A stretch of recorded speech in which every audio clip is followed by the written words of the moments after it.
I think Bohlander certainly is going to be in a better position than Sanzo. He knew he was going to be fighting here, but Sanzo was back there getting himself ready. So I agree, this should be a good matchup. All right, well, Jerry Bohlander has talked about his influence working with Ken Shamrock. Here's Bohlander, the submission fighter's response about working in the Lion's Den. What he hasn't brought, I mean, there's nothing that he hasn't done for me. I mean, he's turned me into a fighter. I could fight a basic fight before. I could fight in a street fight against some average Joe or something, but now I can fight with some of the best in the world. So here comes Jerry Bohlander, and what a difference coming into the final. Instead of facing Takahashi, he will take on Nick Sanzo. Bohlander 3-1 now in the UFC, and looking more experienced. He's managed by Bob Shamrock, trained by Ken and Frank Shamrock. He comes from the Lion's Den, and he says he's been training a year or so with the best. And Bohlander looks ready for the challenge.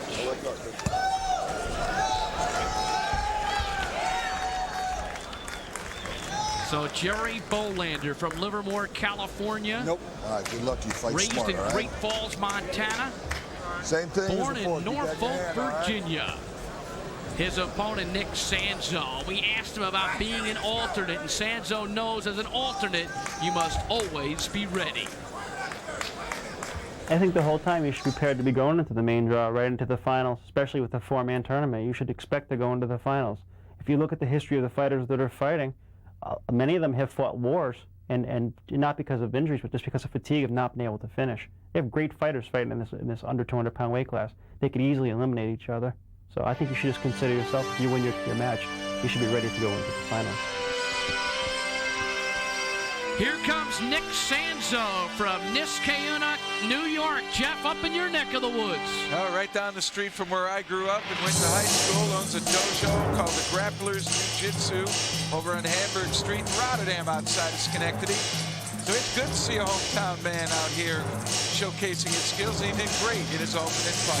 Fourth in the Pan-American Championship in Brazilian Jiu-Jitsu. First in the Yamazaki Dala, which is the East Coast Championship.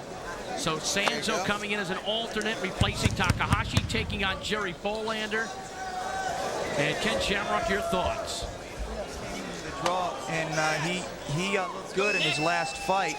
He has some skills, he has good balance, and we can't really expect to know what to see him because his opponent really didn't have the skills that Bohlander has, so he'll be tested here. There's a look at the tail of the tape. Bohlander is the young lion, 9 pounds heavier. He's got the 2-inch height advantage, and it's east against west, California and New York City. Manny Garcia with the particulars on our championship in the lightweight tournament, first ever in UFC history. Introducing first and standing to my left, a shoot fighter representing the art of submission fighting.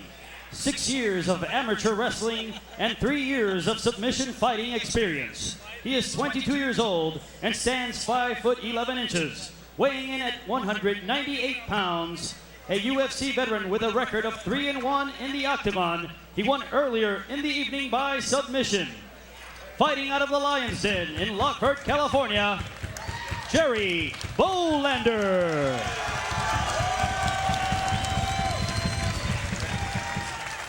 Representing the art of jiu-jitsu, he stands in at 5 feet 9 inches tall and weighs in at 190 pounds. 1-0 in the octagon. Fighting out of Niskayuna, New York, he is Nick Sanzo. Well, I hate to see my hometown name get butchered, but it is Niskayuna, and it's not New York City, Bruce. It's upstate. Are you ready, Jerry? Are you ready, Nick? There you go. All right, here we go. It's Bohlander against Sanzo. Bohlander in the shorter trunks. Bohlander will soften him up, standing up, and we'll see what Sanzo does here and see what kind of skills he's going to go for the takedown. He's got a single. Wrestling background, so these are two good grapplers here. And it looks as though Bohlander there is going to go for the pretzel. Yes, he is. The spladle here in wrestling. But there's a choke. Sanzo got his head out, and it seemed that Bohlander passed on that choke. Bohlander trying to knee.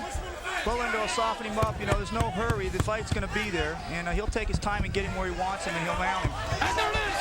That's what we call a crucifix. And what happens is it puts pressure on the front of the neck and the back, and eventually it chokes the guy out.